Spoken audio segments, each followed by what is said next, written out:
Good evening. Thank you so much for joining us in person and also online. My name is Gibson Chima. I'm an assistant professor of theater and dance here in the School of Theater and Dance at Northern Illinois University. Tonight we present 8 readings by Ukrainian playwrights. These plays have been written in the last year since the invasion of their country. And without any further ado, we'll begin. Thank you.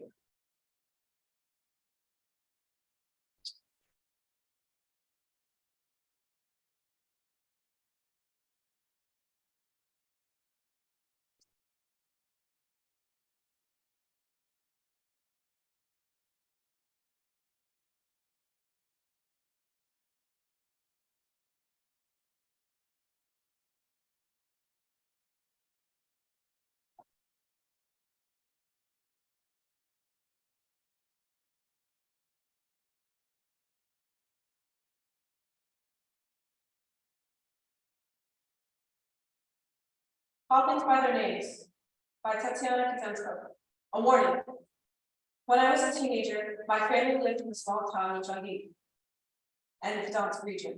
The city of Lviv was 200 kilometers away from the shores of the Sea of Azov. Confused tourists heading to Lviv regularly arrived at our bus station on the Lviv town. In 1989, Lviv was renamed Mariupol, and we seriously discussed whether we might change the name of Lviv town to Mariupolivka. That never happened. But in 2017, Marshall Brooch Street, where I live in Kyiv, was renamed Kuban of Ukraine. Around this time, the street named for the January uprising of 1918 was renamed in honor of Ivan Moscow, while Moscow Prospect was renamed after Stepan Bandera. In those years, there were still many good names going on within the framework of decommunization. Villages, streets, metro stations, and at first it was confusing and annoying, but the new names took root, because they were ours. Honestly, I would have named many other things. Soviet champagne, Russian beer, Russian cheese. Being a rational person, I would advise the manufacturers to change their names urgently. Otherwise, the products will just spoil in a warehouse because those names will get stuck in everyone's throat. And as I've been writing this text, Russian cheese was renamed anti-Russia. There are a number of cases where renaming is a debatable issue. For example, coup for Hitler. After a detailed study of the issue, I don't believe this should be included. The Nazi leader was incompetent, but an artist. He at least had some traces of taste. Before plunging his people into an abyss, Adolf managed to paint a convincing picture of the future. Finally, in defeat, he had the courage to lay hands on himself. True, only after the fall of Berlin, but still, that wasn't bad. As a zealous officer of the FSB, Putin possesses not a single hint of creativity. He never speaks a word of the future, only about the great past, and not even of the Soviet period, but only of days when toilets were a hole in the ground. You find yourself listening to the demented delusion of this old man, and you realize the hell would he lay hands on himself? No, he'll throw nuclear bombs at the entire world. Wouldn't you say that Putin is worse than Hitler? The immutable Russian president is a monkey playing with nuclear buttons while sitting on a gas tank. For the safety of everyone, this 3-pronged entity must be disassembled forever. To be honest, I didn't believe until the last moment that Putin's Russia would attack Ukraine. But when my husband and I left up at 5 a.m. on February 24th from the sound of exploding cruise missiles, we knew what was going on even without news reports. Was this a special operation, a conflict, or a crisis? No, not one of those words came to mind. And if such diplomatic definitions are based in hypocrisy, you'll have the old standard: war. War is when you're going west through Kosovo and a down helicopter catches fire right above your head, and you rejoice because it belongs to the enemy. It is when you sleep in the bathtub at night, wake up from bombs, and feel the walls vibrating. It is when you live in the subway for 4 weeks, know how to distinguish rat rockets from bombing strikes, but don't know if your house survived. Also, when your relatives from Russia say it's all fake. How did it happen that calling things by their proper names became a secret in Russia, Belarus, and a few countries in the West? Why such inflated criteria for the truth? It seems so obvious to declare war before, criminals, criminals, and heroes, heroes. It is important to name the number of dead, captured, and even those Russian soldiers who refused to return to Russia.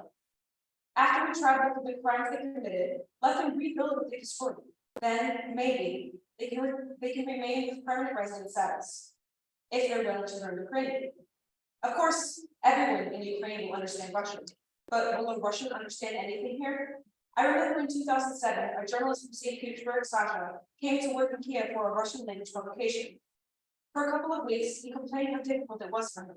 The last straw was when Sasha went to do an interview and spent an hour looking for a red banner or across from Namaya Street, not even guessing that he was walking on it.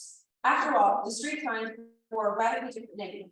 Shibana Praforny, that is, Red Banner Street in Ukrainian. Incidentally, it is now called Pirohovsky Lane. Russian soldiers thought that if they got into trouble, they would be able to blend in with the crowd at any Ukrainian city. But we all remember how locals, seeing a man with a shaved head and wearing someone else's clothes, shouted, "Hey, say Palinitia," that is threatful in Ukrainian. But a Russian simply can't say this because Ukrainian requires different adjustments in the oral apparatus. Language has become a passport and identifier, our system of recognizing our own truth. But here's what I think. Even if a Russian understands the language, will they really understand Ukrainians? It's not even a matter of the meaning of the words, but what stands behind them. Take, for example, our leading national virtue, sincerity. It's not just a matter of being frank. It is an odd fusion of cordiality and breadth of soul, mixed with frank honesty, the ability to call things by their proper names. I would require exams to prove people who know such things. By the way, about names, I've noticed one interesting nuance. It's not so recognizable in everyday life because I speak both Ukrainian and Russian. But when corresponding in English, I have noticed feeling irritation when foreign colleagues address me not as Tetiana, but rather by using the Russian version. My dear friends, Tatiana is something else entirely. The difference of one letter is enough to embrace an entire worldview.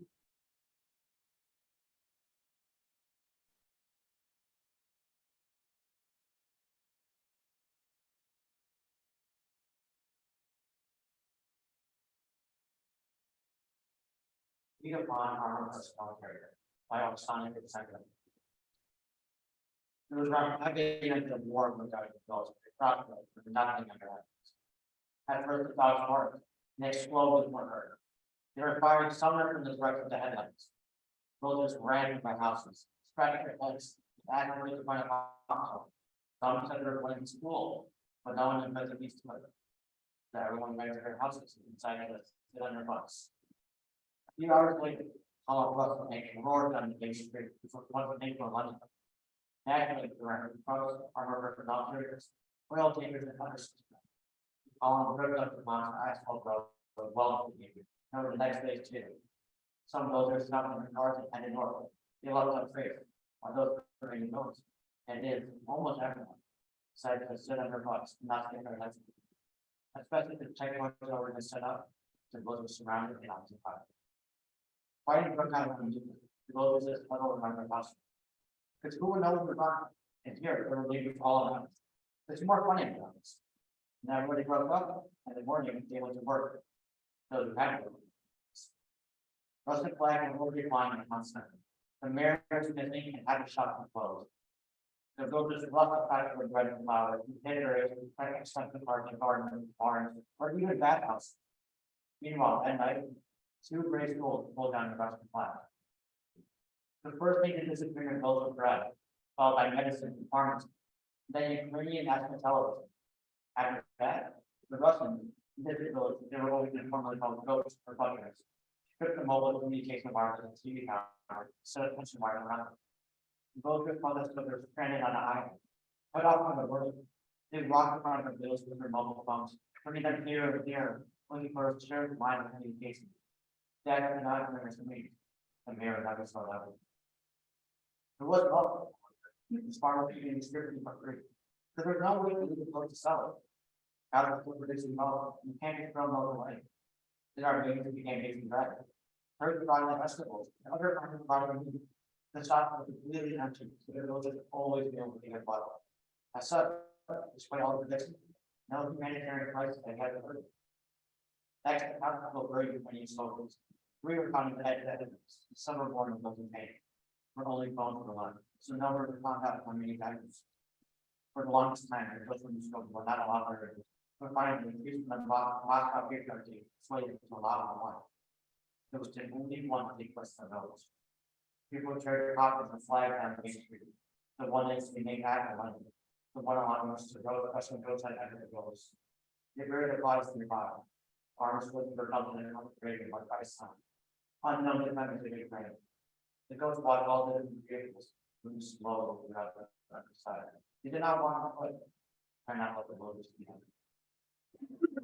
Meanwhile, the mobile communication unexpectedly returned in the road.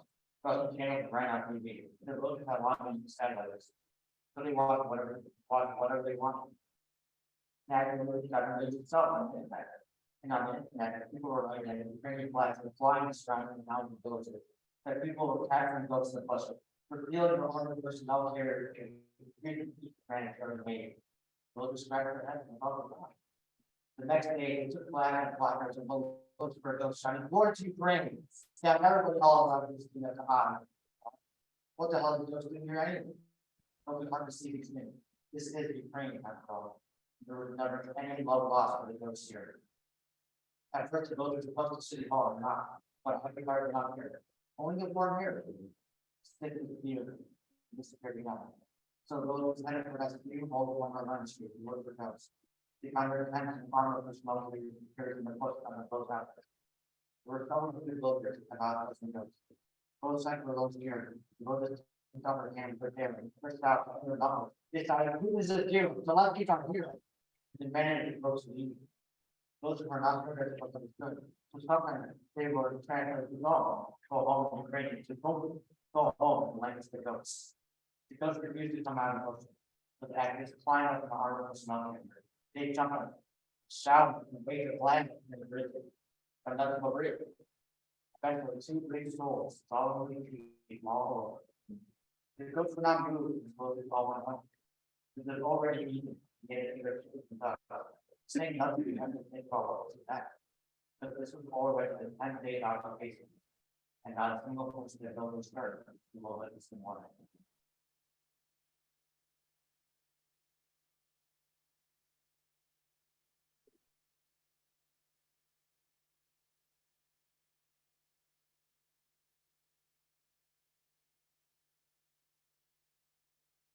Planting an apple tree by Iryna Harets.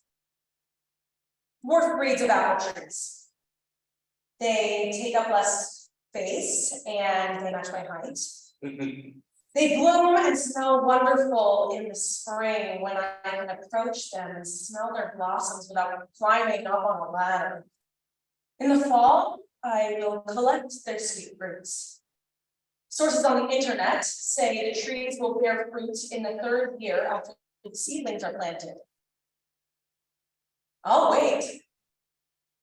The main thing is to talk with my neighbor. He has a tractor and we have abandoned overgrown land. We recently bought a house with land in the village. We threw all our efforts into remodeling that house, but never touched the land. We spent a long time thinking about what we would grow here. The distance between trees should be 3 meters and the depth of the planting hole 70 centimeters. Can you imagine, says my husband, they are just children playing war.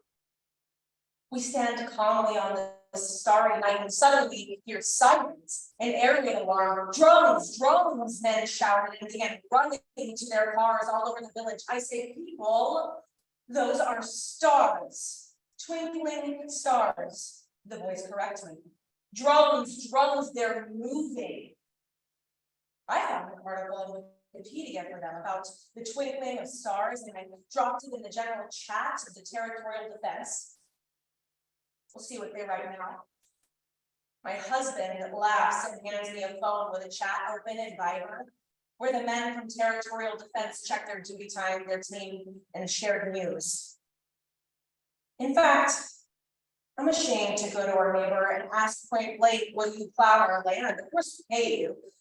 Those who sold us the house, the former owners, said you always helped, please help us. I didn't dare, even when my 3-year-old granddaughter and I saw him as we passed by his hut and tractor. I just said hello. People greet each other in this village with such affection. Children say happiness and health instead of hello or good afternoon. And adults add, God grant you health. I still say good afternoon and good evening, but I will learn. My Varya and I were out for a walk and we came upon a neighbor, said hello and encountered a worm. A long, fat one crawling across the road. My granddaughter decided it was in danger because cars were driving past, and we watched for almost an hour as the worm slowly squirmed along, and we asked cars to go around it. Finally, the worm got to the other side of the road and climbed under a leaf. Varya happily continued our walk. She is very smart for her age. She is capable of saying marvelous things. Where is your mommy? She asked me. She died, I answered. Then who is going to hug you and pity you? Then she said she remembered what it was like to be dead. Varya says when she was dead, she couldn't move her legs and arms and she saw nothing. I don't cry. No tears flow. I just feel a fierce anger. My imagination paints a picture of a cluster bomb flying into the high-rise building where my children live and killing my son-in-law, daughter, my Varya, my little orchid, who is less than 1 year old. Discard the top layer of soil separately, then mix the soil with peat and humus, and then add to the mixture some superphosphate and wood ash. Hammer a peg into the middle of the hole, and then add the soil mixture. Over that, sprinkle earth from the topsoil. Place a seed in the center of the hole and separate its roots. It is very important that the roots do not touch the fertilizer, for it can burn the tree's delicate roots. And my husband says rumors reached his soldiers that a party of Russians had landed. There was a general excitement as plans were made to neutralize them. Then came the realization that they did not even have guns. They began thinking about what to do. I offered to stick a pitchfork upside down on the ground, pointing upwards. Let the assholes plant themselves on that. I will come to you on a tank, says my uncle from Moscow. You are fascists and Nazis. You must be destroyed. Yes, Uncle Sasha. Women with babies in the maternity ward of Michael are your greatest enemy. You have destroyed the heart of fascism and Nazism in our country. And the grandmothers who sit in the basements of Oktyra and the small children you killed and people with disabilities do not have access to medicine. I don't cry. They say it's easier when tears flow, even more useful. We have a quiet region. Sirens ring out periodically, but we haven't been bombed yet. I even feel guilty that my sister is being bombed in Kharkiv and my family is being bombed in Kyiv. I try not to think about the many places where people are on the verge of a humanitarian catastrophe without water, food, medicine, and where children die of dehydration. I take in refugees almost every day, tired people with frightened eyes a 5-year-old boy asked to watch cartoons. He sat quietly watching. Suddenly, the cartoon's music imitated the sound of a siren, and the child dashed and scrambled under the bed. "Mommy!" he cried plaintively. Later, there were many other such children and adults. I do not have time to air out the bed. I never finished the process of cooking.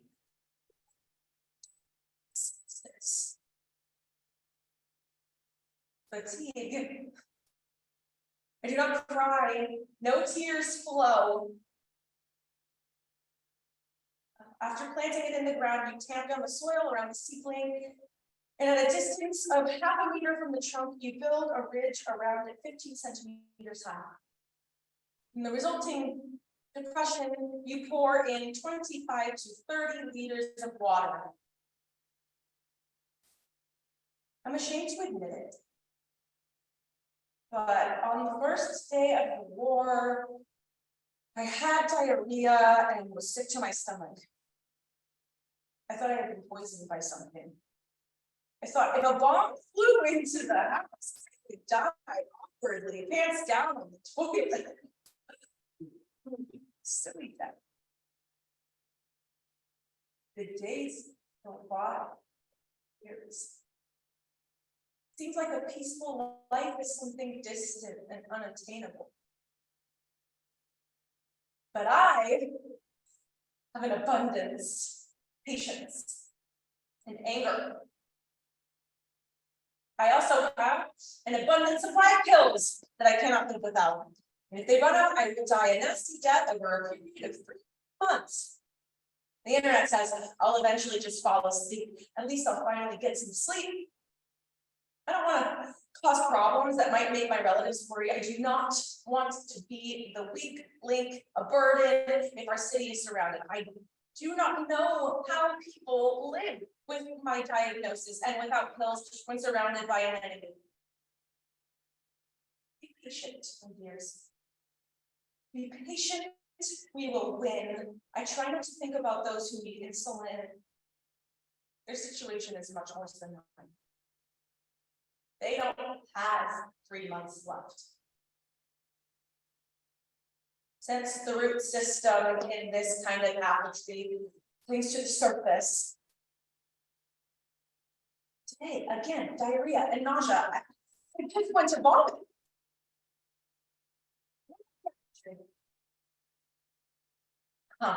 We must not let the roots dry out. Constant watering and mulching. I need to note down everything in writing. That would be my witness when I forget. You know, my nephew in Moscow, 5-year-old Andrusha stayed with his nanny, found a portrait of Putin, took scissors, cut it into small pieces, and said, "Die, scum." The nanny was frightened, scolded his parents and warned him not to do that in kindergarten. One needs love and humanity in these days of rage and hatred. My youngest daughter is pregnant and terribly frightened. She called to tell me there was an air raid alarm, and because she was on the street and did not know where to hide, my arms and legs began to tremble. There's no big deal. No big deal. I repeat to myself constantly. It's nothing. You must wait, struggle, and suffer and pain. It's like giving birth. Then you look at the baby and think, wow, good for me. I did it. We will cope. I want to balance anger with love and tenderness.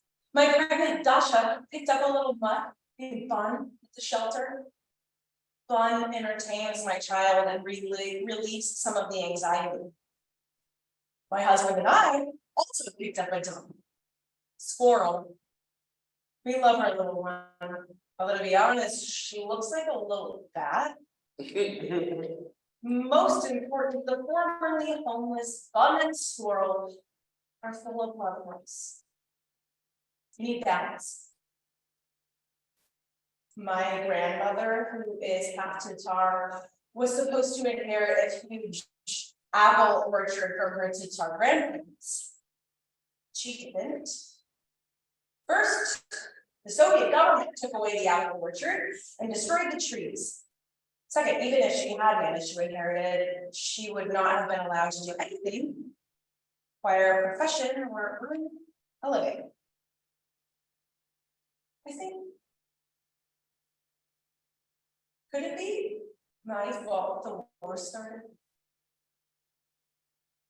Maybe my thoughts about the new apple orchard reflected some absolutely evil universe, a kind of Mordor that rejects everyone who loves, creates, and generates. It destroys for centuries anything that is capable of creating facts, giving life.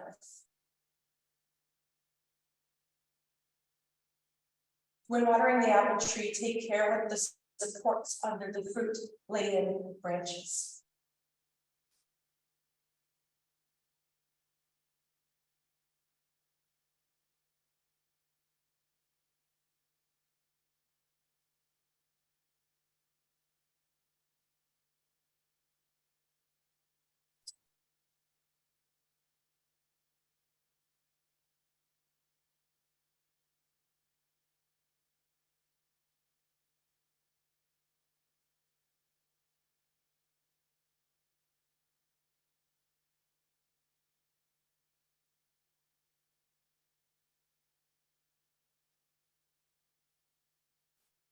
TDP, temporary displaced persons. Kateryna Penkova. I find accommodations for temporary displaced persons, those who have been left homeless. I place them in Warsaw and Kyiv, in my hostels, more precisely, the premises that were hostile for the war. They're not mine, they're all rented. Good afternoon. I want to ask you, we are from Mariupol. There are two of us, my son and I, he's 15. We will be in Kyiv on Thursday. We must go to the prosecutor's general office to present our son's DNA samples. His mother is missing. May we stay in your hostel for a few days? I need a place for one young man. He is from the Kharkiv region. His leg was broken by incoming rocket fire at the Ministry of Defense. He will be released tomorrow from hospital number 17. He's still on crutches, first floor of the hospital. Hello, we're making a secret part for an occupied room. That is a place we can add a new Family of one, mom, dad, and sister, plus 3 parents and a student wow. All men, 2 5, and so only the one part. This hospital project name and hospital. Good afternoon. We need a room for 5 minutes tomorrow. Mom, dad, and children. Good afternoon. Be so kind as to tell me, is there a place where you can shelter a family from Kramatorsk? Hello, I was given your contact information. They said you could provide temporary housing. Please help me. I myself am from the Brooch region, village of Brooch. Our house was destroyed because of the war. My child and I are now in Kyiv. I'm sorry to bother you. Good evening. Tell me, please, do you provide temporary housing for refugees? My son and I are in the city of Kyiv and have been living at the train station for 2 nights. Can you take us, even if separately, at least somewhere for a couple of days?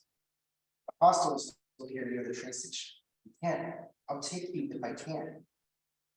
I receive 30 such messages every day by Telegram and Messenger. About 30 more joint calls from your Ukraine, although I always encourage people to text me via instant messengers.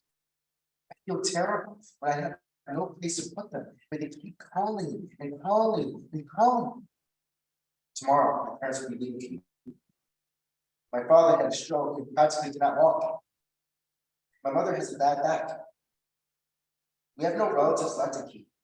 Their son, my brother, died in April. I had just one request for everyone presently living in the hostel: to help my parents catch the train. And not one person stepped up to make themselves useful. Maybe it's because I'm something else in debt, or because I myself am not so helpless, or because they themselves are in such confusion, or maybe they're struggling with money problems, or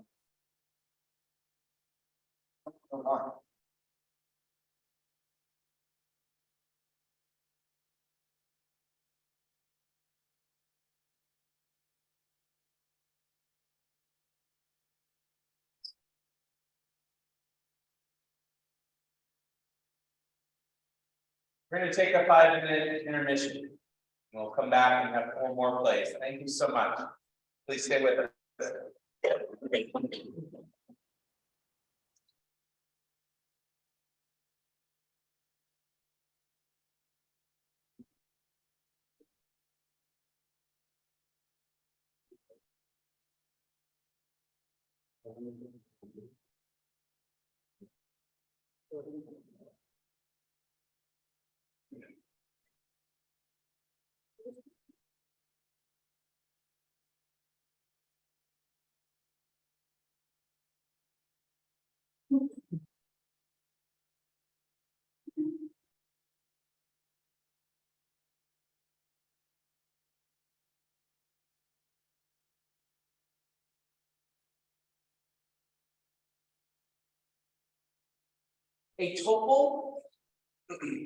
A Topol-M rocket fired at a cat named Brooch.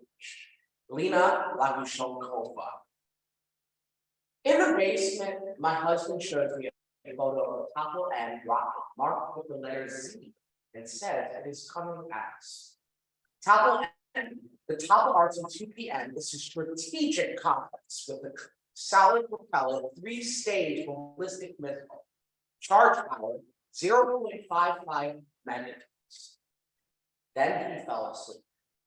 The basement hears the howls of 1, 3 cats, 2 dogs, 3, 4 children. The rats here don't howl, they're local. Mom does not shout, she is nervous. She wants to go up to the apartment to put the soup in the refrigerator.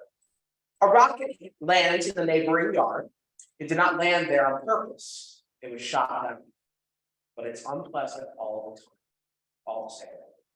I fall asleep on the ground, but I awake up at 5 because I can physically feel that a Topol-M is aimed directly at us. I eat earth, it's disgusting, but it makes me feel better. To distract myself, I browse my Facebook feed. It's still targeting me with anti-cellulite cream. How many calories are there on Earth? From the pages of Alyona, a volunteer at the zoo. I understand, but not really. Whatever. Is there anyone left in hospital? A cat has been locked in without food and water since February 24th. Its owner left for just a day but did not return. Address and personal info. What about looters? That's against the law, martial law. Horrors. There's a church in Hostomel. Whoever goes in can happen to be frightened. I don't think she'll hide. It's been a week without food. It's worse without water. She knew all this. Why is she posting it only now? You assert, organize yourself. Hospital is a dangerous zone now. You might risk your life for the sake of a cat, but the locals are coming out of their basements and risk being shot. When they evacuated, people crawled on their bellies, shooting going on around them. You think I don't know? I would still take the chance. I'm writing to those who write me. Why do you write these things? To make me stop asking for help this unfortunate kitty? I'm from Hostomel. 4 volunteers carrying food were shot dead there yesterday. I prefer you cuss me out with obscenities. There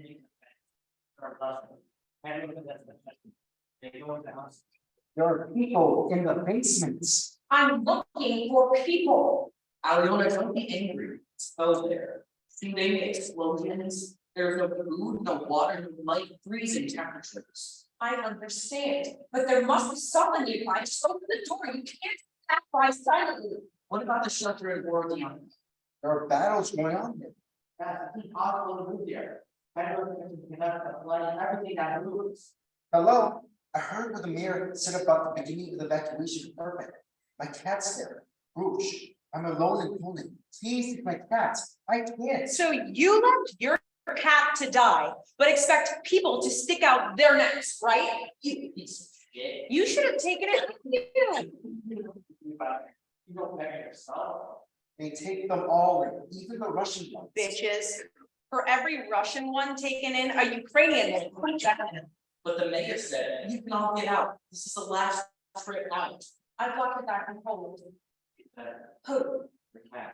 I don't understand. Is this new information? My mother, Pusha, is dead. Why should your cats be alive? Girls, friends, everyone's nerves are afraid. Let's be kinder to each other. There's a war on. We have to find a good solution. Glory to Ukraine. And they did find a solution. They knocked a hole in the wall, gave the cat food and water. An old half-blind woman now takes care of it. She refuses to leave the town because she just planted seedlings. I fall asleep again. My husband wakes me up and he says the Topol-M is fake news. Because why write a Z on it if equipment like that is available only in Russia? You can go up on the apartment and go up to the toilet and come back down to the basement again. A month ago, I signed a petition to condemn 2 people who terrorized a cat named Pooja to spite their mom. They punched its ears with a stapler and wouldn't let it eat. That was in Omsk. Omsk is Russia. I do not want Russian cats to suffer. That's the limit of my empathy. When I go to the toilet, I take off all my pants in turn. I wear several in case there's an explosion and I have to run for it. On the news, I saw that an animal shelter is on fire in Kharkiv. Video, something burning is running. Those are cats and dogs. Battles rage in Kharkiv. Rescuers will approach them. I've been safe for a few days. I only have 2 pairs of pants on and I can't take them off if I don't have cellulite. The TV is advertising pet food. I don't understand everything. It's not my native language. But the context is that everyone's happy. YouTube. I don't know if I agree with the Adorno said about poetry, but something must be done about the advertisements for animal food. 9th of March, 2020.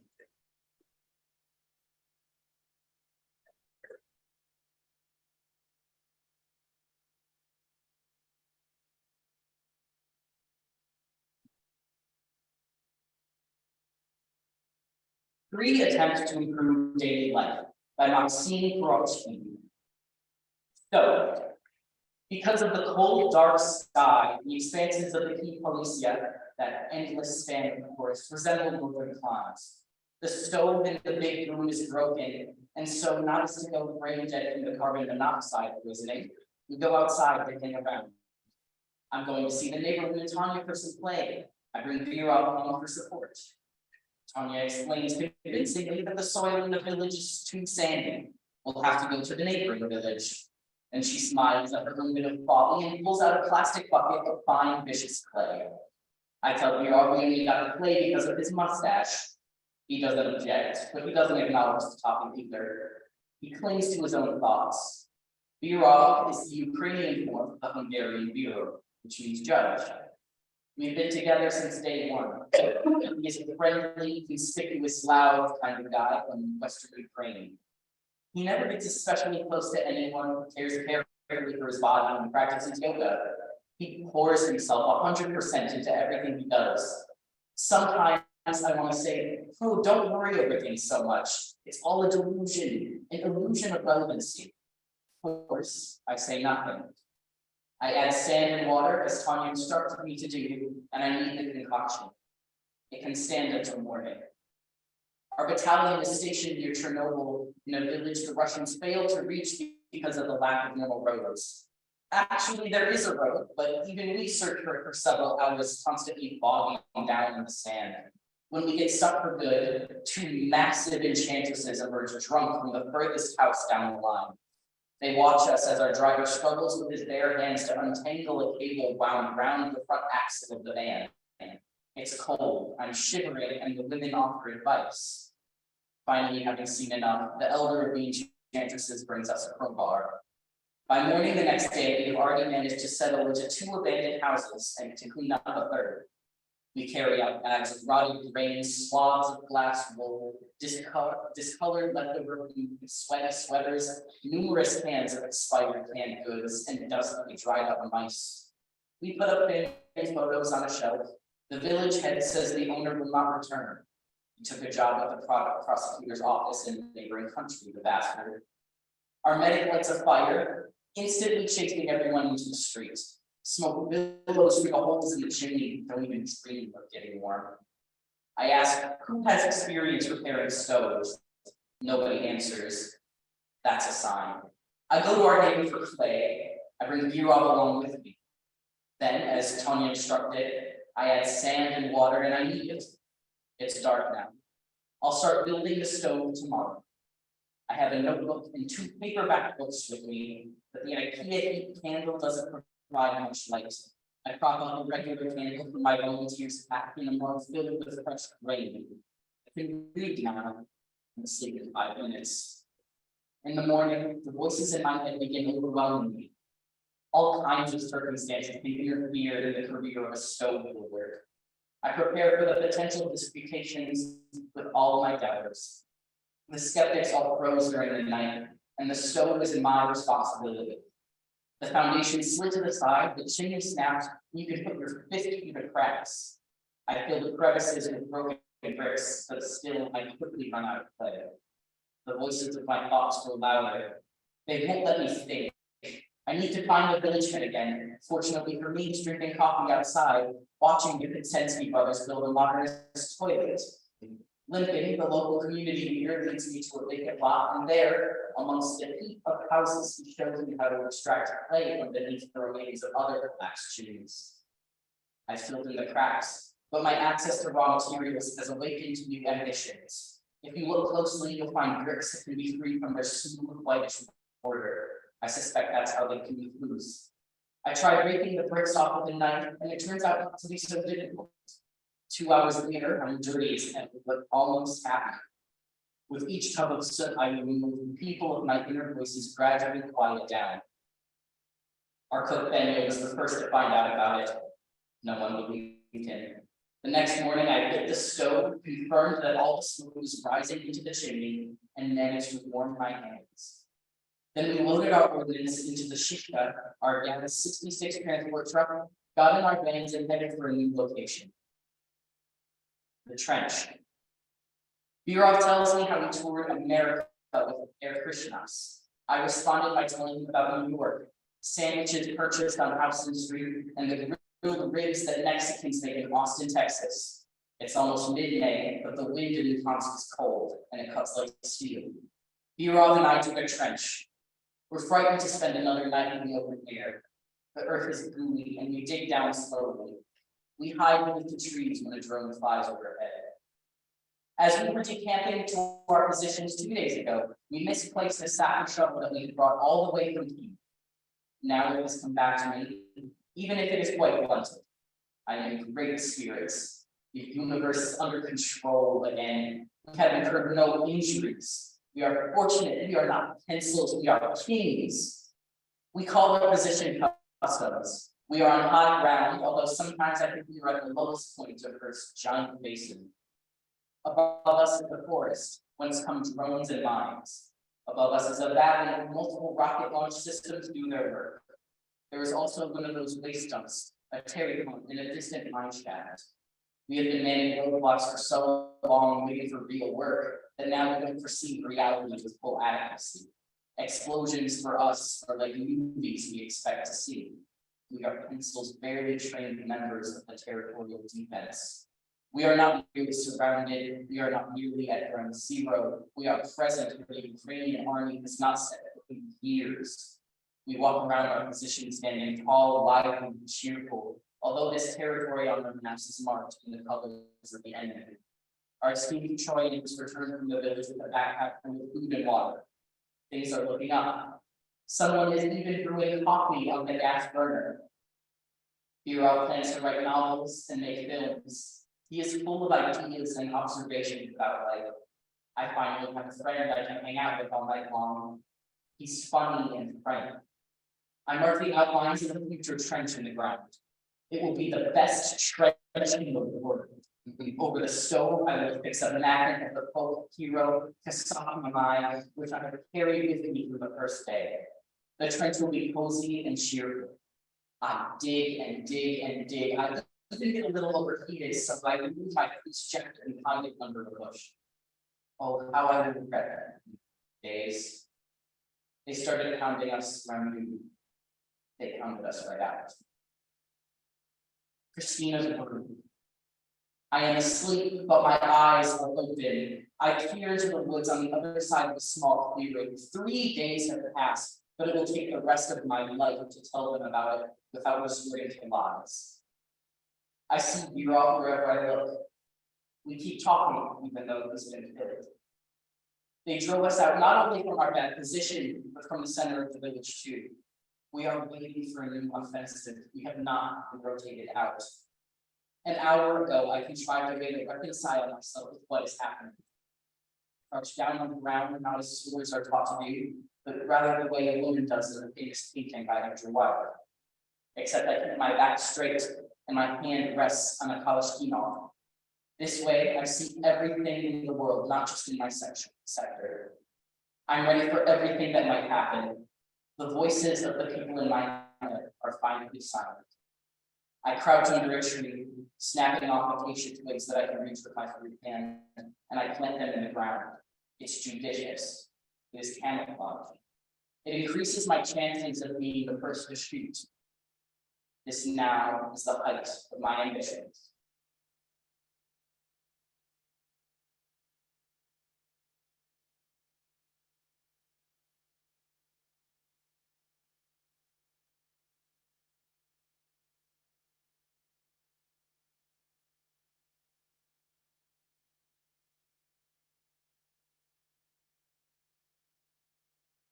Survivor Syndrome by Andriy Bondarenko. The end. Every one of us was killed already. We are no longer what we were then. We died. On February 24th of the year 2022, a neighboring country killed us all. The old world went up in flames and smoke, splintered and disintegrated. Hundreds, thousands, millions of our worlds disappeared, destroyed forever, irreversibly. That week, I had decided to go on a date. Winter was coming to an end, but it was still gray and cold. I wanted to finally change something.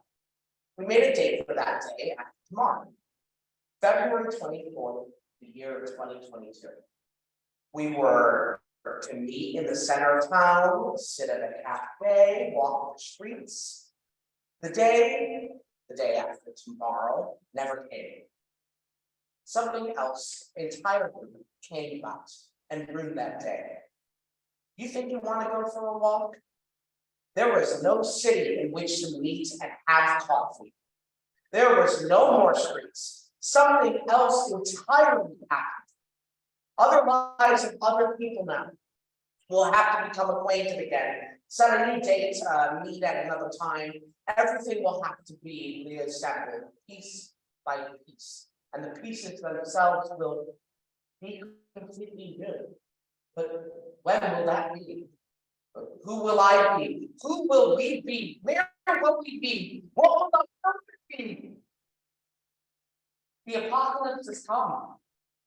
Everything that was is no longer. What remained were vestiges, shadows. We used to watch TV series, drink beer, cognac. We stayed out late at coffee houses, visited friends, bought paperback books, hugged, talked about art, played cards, laughed, danced to music on our phones. We went to the movies, drinking beer and eating nuts. This all disappeared one gray, cold morning, swept into the dark abyss of the sound of an air raid siren. This is how the world disappears. Like a day that ended that never came again. Like a flower that clamped its petals shut under a gust of wind and never opened again. Like a laptop suddenly disconnected from an outlet. Like a sun that set in the west but never rose again in the east. Like a man stabbed in the heart from behind. This is how the world disappears. Like a light bulb going out. Like water draining from a bath. Like eyes being shut on a dead man's corpse. Our world was no better than a light bulb. Just as fragile. And finally, that's how it turned out. Our world was perfect. It was alive. It was killed. The apocalypse now has come. There is no fear. That which we fear is now long gone. Traces, remnants, shadows, we retreated to another side, and Atlantis beneath the surface of the sea. We still see it, but the images grow weaker. Our life is now a graveyard to the plans, desires, and aspirations that we had before February 24th in the year of 2022. We now live in a world in which our world no longer exists. It just is. That happens too. Forests through which we used to wander our mind and devastated by tanks, bridges we used to take to visit relatives are destroyed. Our relatives are dead and gone. Crazy friends are captive in captured cities or that's left for where they never had any intention of going to. Theaters are bombed with dust.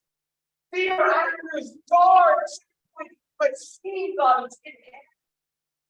What kind of world is this?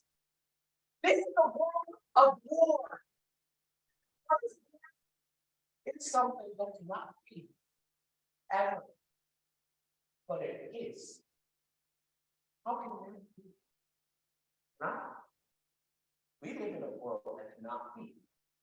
What did not happen has happened. The unspeakable has happened. The unreal has happened. Are we alive at all? We survive. Who would How did I survive those first few days? I remember little. Those days are already very unsummer, big, impenetrable pillow. All we did was wave our arms to stay with wings, so as not to fall into the abyss that our lives have become. It turned out we had things, those of whom we now have. I still don't understand where are we. We are in different places at the same time, like ghosts, like foggy clouds that fly wherever our thoughts lead us, to where our friends, families, loved ones now sit in basements, suffering from rocket attacks or just frozen in fear for someone's life. We have hover over Ukraine like ghosts. Our bodies obediently remain where we left them. We are only half of our bodies, or a third. We are carried here and there by the invisible wings of war. Our bodies are children.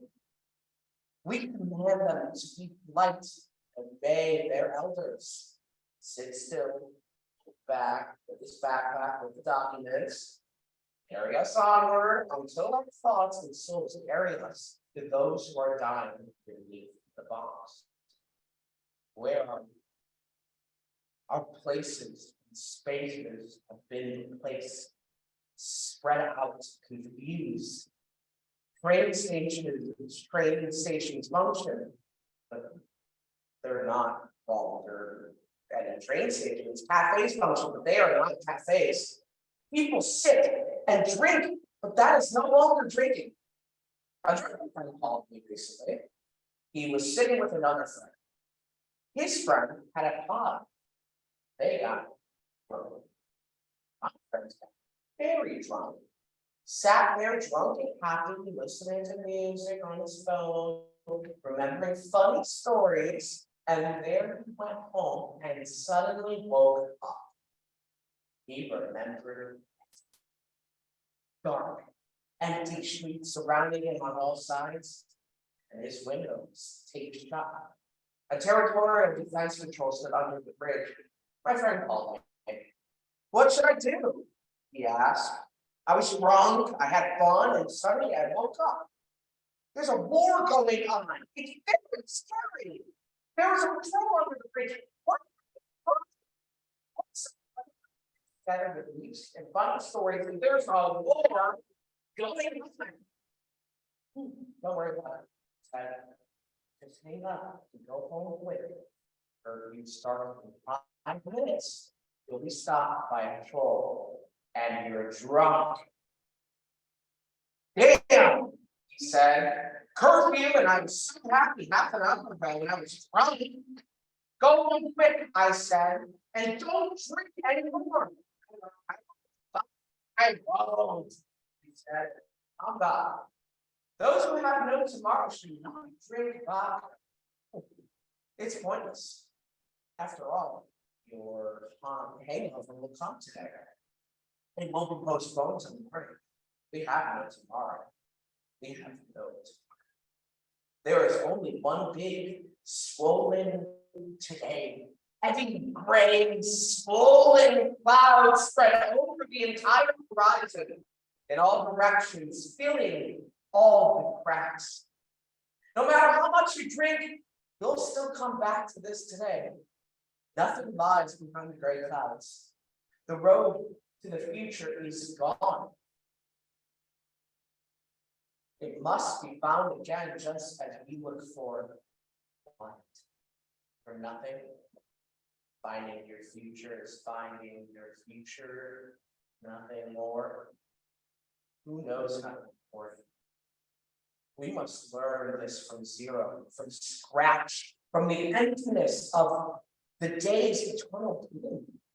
Just as we learned to fly over the abyss by the power of wings that we previously did not have. Hanging over the abyss bifurcates or even trifurcates. For a walk. It was rounded by bright, high dazzling blue sky. The warmth of the sun falling on shrunken faces, caressing them like a mother's hand. A light breeze blows, children's laughter wafts in from somewhere, and your body responds. It responds to this spring around you. Your gait relaxes, faint smile appears on your lips, but it's just your body. You yourself don't respond. A smile on one side of your mouth, sadness on the other, like an ancient mask. On one hand, you absorb the spring, but on the other, it's not spring. It is battlefield. A fiery death. Combatants with machine guns that run beneath the big blue dazzling sky, the warm sun illuminating the tenements, hiding your wooden cottage. A car with refugees is shot up beneath the sun. People buried under concrete walls are dying in the shadows of the sun. Tanks, helicopters, cars, people, the earth are all burning beneath the sun with a transparent fire. As such, you see around each sun, two skies, two springs. You are here and there, all at the same time. You are bifurcated, trifurcated. For some part of you is not here nor there, but hangs to this moment of dark abyss, the abyss of the apocalypse. You now have 3 heads. For you must watch 2 suns and 1 abyss at the same time. But you have just 2 hands, and they must carry you like wings. Your world is destroyed, you are dead. You are flying somewhere, a stranger in a world on which the sun now shines. You still breathe, but you now know what that means. I breathe. So what? Am I still breathing? Am I breathing for now? Am I breathing already? Did I inhale? Did I exhale? Is this pause or is it the end or the beginning? Who can say? At this very moment, the Ukrainian mathematician Konstantin Obazov sits in a Russian prison. He specializes in additive combators, a field of mathematics that studies finite sets and their relationships. When on February 24th in the year of 2022, one finite set in which he was currently located attacked the other finite set in which he belonged. Konstantin Olazov could not believe in such a new relationship between these two sects, nor could he accept it as a fact of mathematics or as a fact of life. And just 2 days later, he both believed and wished to escape the finite set in which he was located at the time. But it was too late. And on his way in the bus, he was arrested because he was recognized. Some elements of his president finally handed him over to the police, and the police arrested him for the simple reason that he wished to escape from the finite set in which he was located. Although that was no crime, and yet they still imprisoned him because he had said out loud that one finite set was wrong to attack another finite set. Now, Olazov sits in a prison cell, hanging over the dark abyss. He sits and sits and sits. He sits some more than sits more, still sitting, and sitting, but stop. No more hitting. His hands could not bear it no more. Konstantin Olazov, a Ukrainian mathematician detained and imprisoned in Moscow for trying to go home, committed suicide while in a prison cell. At least that's what the news said. His wings could not bear the weight anymore. More precisely, they were expected. Thousands are falling into the abyss at the moment that I write these words. Why do I write about the mathematician Konstantin Olazov? Probably because he had been there in someone else's finite set. It is much more frightening than here, although I don't know that. It's scary everywhere. At the precise moment that I write these words, people in Mariupol are praying not to die in tests, as horrible as their neighbors have already died. They want to die instantly. They have no doubts that they will all fall into the black, dark pit to which they currently cling. Their spring right now consists of nights spent living underground without heat, without food, without water.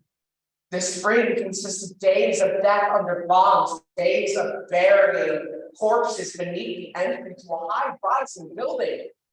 The apocalypse continues. The apocalypse is constant. The apocalypse is now. Today. There's no tomorrow. My work is gone. I'm my physical wind. My body is as obedient as that of a child sitting in a safe space in a basement, or between two load-bearing walls, carrying a backpack with documents and money. With obedience and fear, my body waits for me to return to the fiery spaces of spring where people are dying. People dear to me, though I don't know them all. People who no longer have strength to fly above the black abyss, whose limbs have been cut off, who fluttered like wings to the bitter emptiness of the apocalypse. But arms and hands are not wings. Why do I go back? Why do I still see the sky in the spring? Why do I hear the air raid alarm go outside my bread and cabbage and tomato paste? Why does the sun still caress me like my mother's warm hand on my face? Why is the one corner of my mouth in this strange half smile? I have no idea. This is a strange thing, one of those that is already happening in the apocalypse. For example, no longer are there kilometers between Lviv and Mariupol.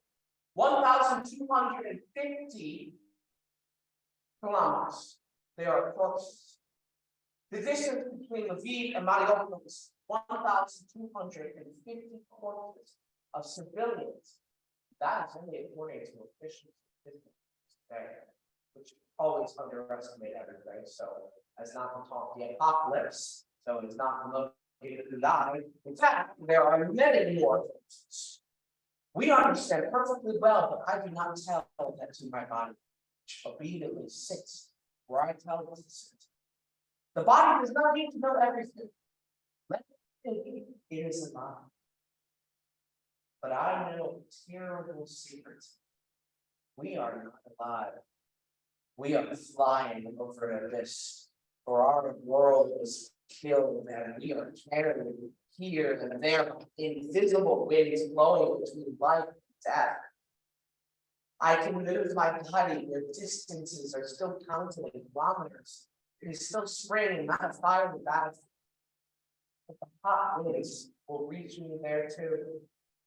I shall see the dark abyss every time I close my eyes, even if I was just completed for a moment. My world is gone. Sleep, body, sleep. It's not easy for you either. You truly suspect it. After all, smiling is just one corner of your life. You wake up every day at dawn because you hear the ghostly sound of sirens. You do not taste food. You fear blinking so as not to see the sadness, the darkness I do not tell you about. Dear body, so that you won't forget that you must breathe. For I have forgotten about that for a very long time. Because on February 24 of the year 2022, I found myself in a place where there is no air, where there is no atmosphere, and all had disappeared as if it had never existed. The sky went black as in a pit, even in daytime, let alone evening and night. The first and last panic attack I ever had in my life, where I was on the fourth day of that war. I returned home in the evening and looked up at the dark sky and did not see a sky there. How could a sky be there? Was there a sky there? Russian bombs and missiles could not fly. It would hold them back. But they did fly there. So there must be no sky. It is gone. No world. No sky. What could it cling to? There are no iron pillars, no green forests, no cherry orchards. I stopped, puzzled, my breathing stopped. I was bent low like grass, only my legs moved on in a way that I did not fall, but rolled on. When I rolled up to the wall of my house, my body began to breathe again. But I do not. This combination is not holds a certain magic for me. I repeated it over and over, so that at least something will be. If you repeat is not 1,000 times, it is as if there is something there, at least some crumb of dust that you can hold on to. I love street sparrows and even pigeons. I feel solidarity with them. They live. So if the sun shines for them, then maybe it does for me. Maybe I'll catch their sun if I don't. Maybe their sky will cover me a little, at least a little. Sparrow sky, cover me and all those I love. Think about and remember all who fly with me to the black abyss. We are regular sparrows. We fly, although we do not know how. We are like those sparrows. We die by the thousands in the dust and the ashes, homeless, restless. Sparrow sky.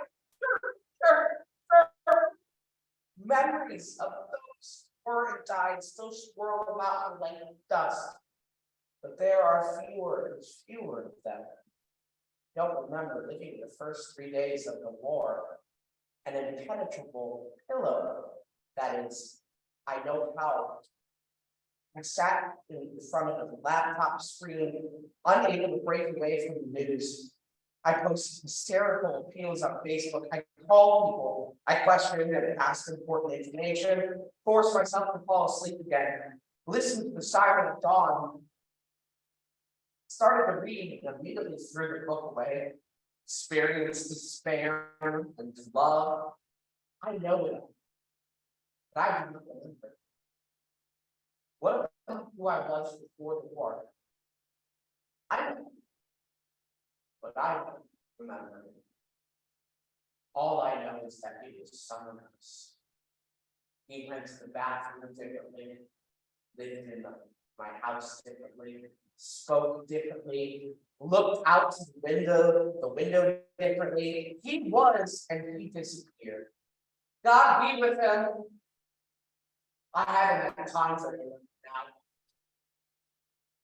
Mariupol, Bucha, Postime, Irpen, Vasilkev, Sumy, Okrita, Chernaya, Irkan, Poplasna, Volnovka, Kharkiv, Kyrgyzstan, Mykolaiv, Vashtamka, Voronezh, Makharin, Chernobyl, and Orlov, Donetsk, Luhansk, Crimea, Bakhmut, Zhonkoi, Simferopol, Sevastopol, Melitopol, Berdyansk, Kramatorsk, Slavyansk. There are words I remember now. I will not forget. I will not forget anything or anyone. Nothing and no one. Nothing that happened in the dark and in fire. This is my soul bridge across the abyss now, and absent me already. Therefore, yes, I whisper these words before I go to bed.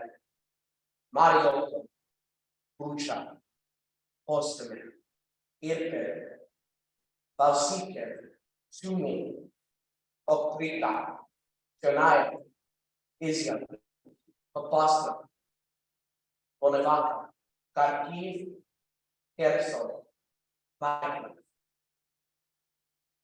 These are the words of cities. In them live all the people who have died, who disappeared, who were left homeless. This is my geography now. I do not know what will happen next. I know nothing as my friends, the street sparrows, know nothing. But I am sure of one thing. We will never forget nothing. Nothing that happened. Ever. We shall remember the depths of our bones and blood until we're counted full of holes to the sparrow sky. As those remembers from nothing but this remember, from whom everything else was taken away. Thus shall be traced through the apocalypse now. That is the memory of us who came before, of those who lived, died, and perished with all the world. God be with them. It is a memory of wings, love, fearlessness, and burning pain. It is a memory of what happened when there was nothing left, when we were ghosts, when the dead were alive and the living were dead. This memory is what we have now. To hold it, we must build a new world, and we will build it, and there will be a new sky over it. We shall remember everyone killed, every house destroyed, every street destroyed, every motionless face. We shall watch TV series, drink beer, cognac, sit late into the hot night and drink coffee. We shall visit friends, buy paperback books, hug each other, talk about art, play cards, laugh, dance to music on our phones, go to the movies and drink beer with nuts. But before that, I'm going on a date. And it will not be me. Not the one who survives. It will be the one who will be. Who will live. Will remember. Who will love. Who ultimately will despair. The beginning.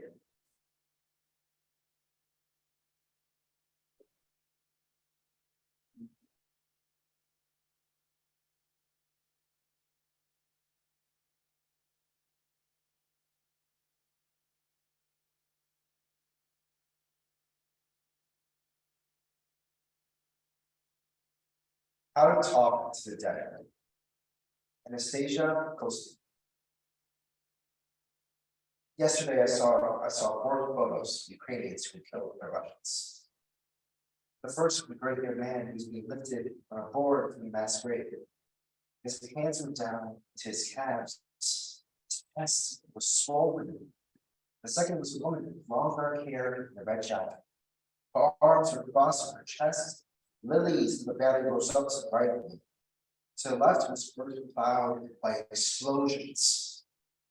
The third was a black body bag, fully closed. You can see a man's head, the open eye, his gaze frozen. The fourth, this girl was alive. She had no left cheek, and a part of her jaw was missing. Everything was red. At night, I lay down and called to an interview with Keith, the artist who's now exhuming bodies. At night, I sometimes hear sounds. I don't fear them. There are dead. Come. They died so badly. I, at least, talked. How do you talk to your dead? I think you know. No special workshops are required. We determine our dead as a fact of life, not of death. Tragic as it may be, we tell stories about them. We at least try to imagine them. An apartment in a new building in the suburbs of Kyiv, surrounded by parks and pine forests. Many buses from the Arsenal metro station. The sea of Azov alongside the silhouettes of the metallurgical plants. Vacations to salt mines to breathe and restore the lungs. Local champagne that's possible to drink. The Congress bartender came down off his pedestal on Central Square. Visits to the hairdresser, hair care procedures. An ice palace for sports, performances, and competitions. School number 1, school number 2, school number 3, ammonia-free, long-lasting cream color. You need a one dark brown hair color? Oh no, for condition. Tasks for the future, event stories, so that your dad will speak through them. But the life that's taken place has yet to be outstanding, eccentric, unforgettable. Ordinary people, the way they wanted to be. I think, how long it might take again. No one promises you enjoy life. Don't waste your time searching for the form, for words, for speech, and suddenly there will be such words as have never been. Has never been this bad. History wrote itself justly. Enemies gave rise to sunflowers. Your people were alive as they wished.